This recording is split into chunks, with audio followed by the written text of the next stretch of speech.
vulnerability, it is right? very vulnerable. Yeah. You really are stripping yourself bare and getting it back to what's going to be the critical thing for me, what really is the essence and what's important.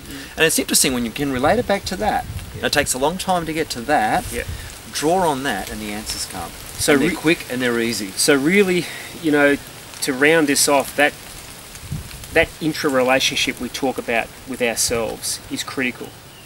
And to have a checklist almost, because I think it's very easy to, you know, if we talk about an inter and an intra, I think it's very easy to prioritise the inter-relationship and not the intra. Yeah, yeah. I feel sometimes, Davo, we really need to have almost a quarterly review of how are we going with our life.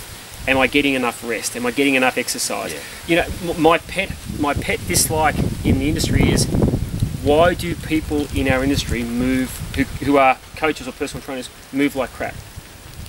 Why? We're a movement-based industry, and yet 90% of coaches and trainers move like crap. Well, it's because we don't get anyone to appraise us. Yeah, and we don't take the time to actually make it a priority. Correct. So our intra-relationship with ourselves has been depleted. Yeah. So that means that our quality of work is going to now not be where we need it to be because we haven't invested in our own self. So it's interesting, guys, because, you know, we've made the mistake. We're not pointing the finger at anyone. We know what it feels like. What we're trying to say to you, if we can now start to observe, identify and understand that, you know what, if I've got someone who maybe once a month I go to, who maybe gives me some chiropractic work, some physiotherapy work, some osteopathic work, some sort of movement assessment, doesn't matter, but just keeps you in tune once a month to find out where you are. Maybe you do some breathing sessions once every fortnight, once every week would be ideal. I would say 5 days a week would be perfect, just to give yourself some quietness, just to give your brain some recharge, but more importantly, just to feel what your body's doing.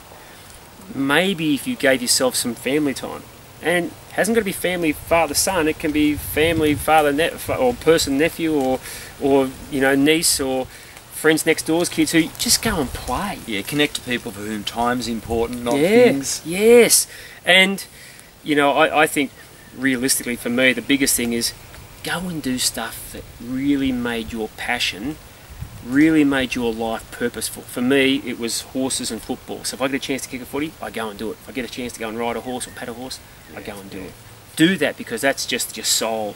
That's your soul now on reset, recharge, and that's when your quality of work improves, your quality of relationship improves, your quality of life improves, and more importantly, the opportunities just go through the roof.